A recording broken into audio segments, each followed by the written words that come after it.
Queremos cumprimentar todos com a paz do Senhor. É com muita alegria que nós damos continuidade aos estudos bíblicos das lições CPAD. Estamos estudando a Escola Bíblica Dominical. Na sequência de estudos, aula extra de reforço, os valores do Reino de Deus, a relevância do Sermão do Monte para a Igreja de Cristo. Nossa lição de número 1. Vamos falar sobre o Sermão do Monte, o caráter do Reino de Deus. O nosso texto, Mateus capítulo 5, versículo 1 ao 12. A estrutura do Sermão do Monte. Bem-aventurado o crente que tem as bem-aventuranças e o caráter cristão. Nós somos mais do que felizes, somos bem-aventurados. Então veja que nosso assunto de hoje, o reino de Deus em relação ao cristão. Quando a gente fala em reino de Deus e falamos também sobre igreja, a igreja não é o reino 100%. A igreja é um pedacinho desse reino, isto é, uma partícula, uma parte do reino de Deus.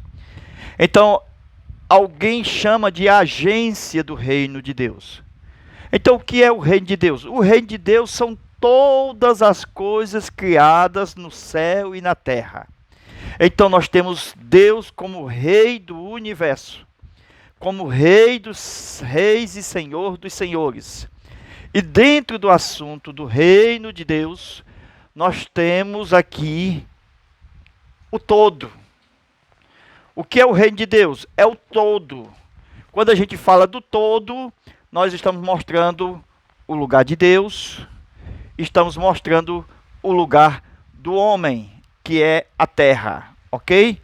Céus e terra. Então, dentro dos céus, morada de Deus, cidade celestial, Éden celestial.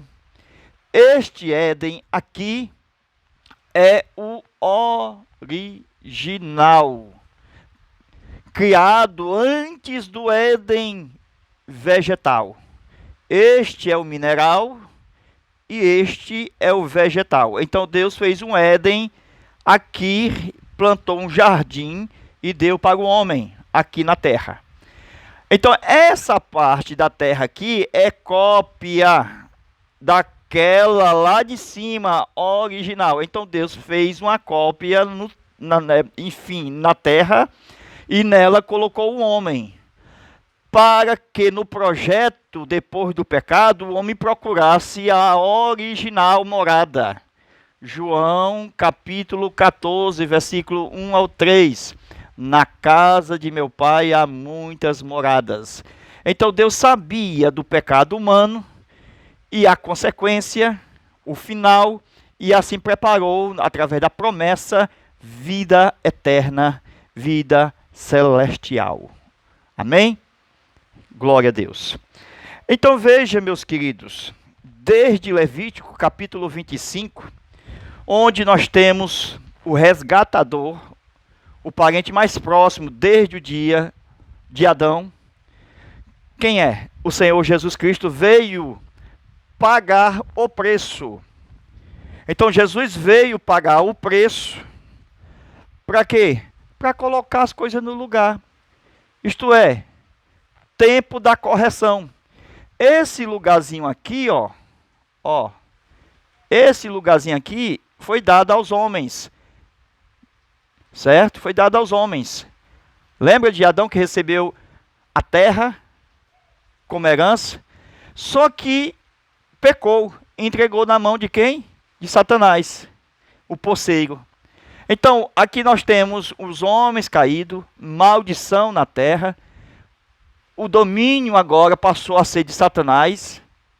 A Bíblia não fala que o reino Satanás, o reino de Mateus, capítulo 4, que foi oferecido a Jesus, Satanás disse, te dou tudo. Lá em Apocalipse, diz que os reinos tornaram a ser do seu Senhor e do seu Cristo. O que é isso? É que não precisou Jesus se curvar ao reino maligno, ao reino do diabo, para receber o que Adão perdeu.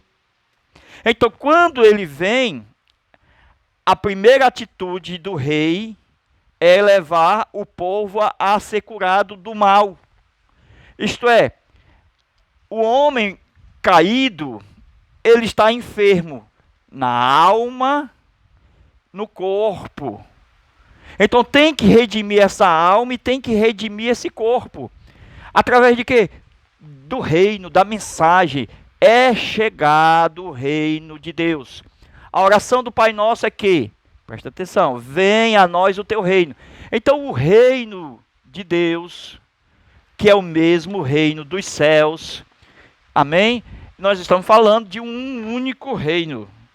É o reino dos céus, reino de Deus. A oração do Pai Nosso é que esse reino venha até nós. Por quê? Porque este lugarzinho aqui está corrompido por causa do pecado.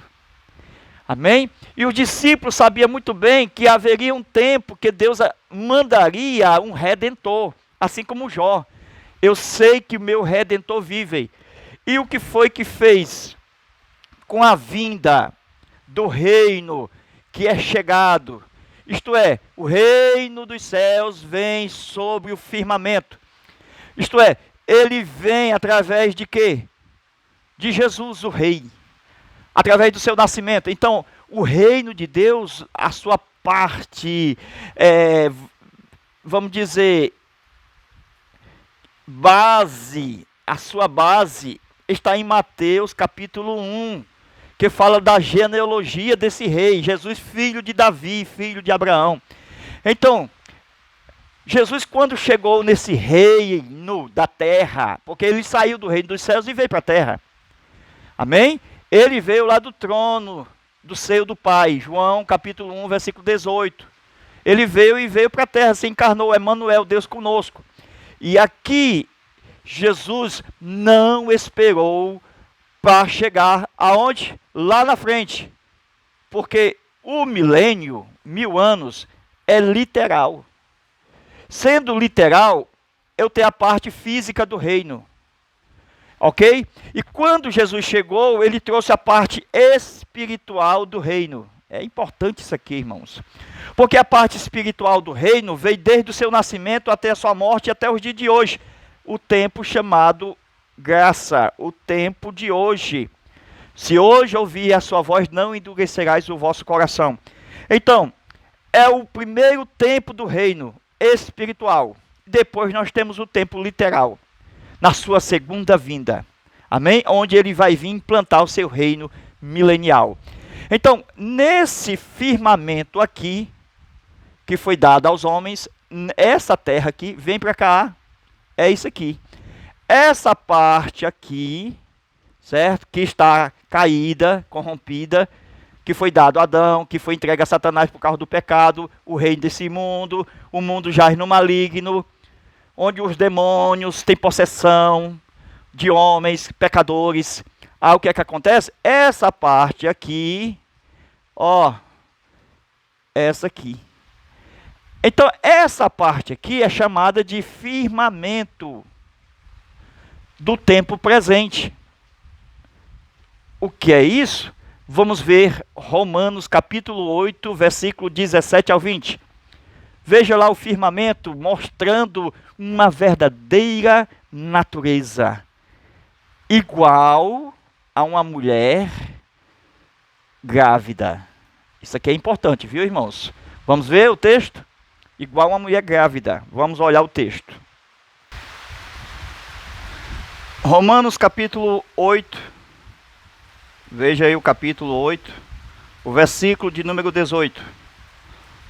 Porque para mim tenho por certo que as aflições do tempo presente, esse tempo presente é o firmamento, não são para comparar com a glória que há de nos ser revelada, que é exatamente o original de Deus, esta glória revelada.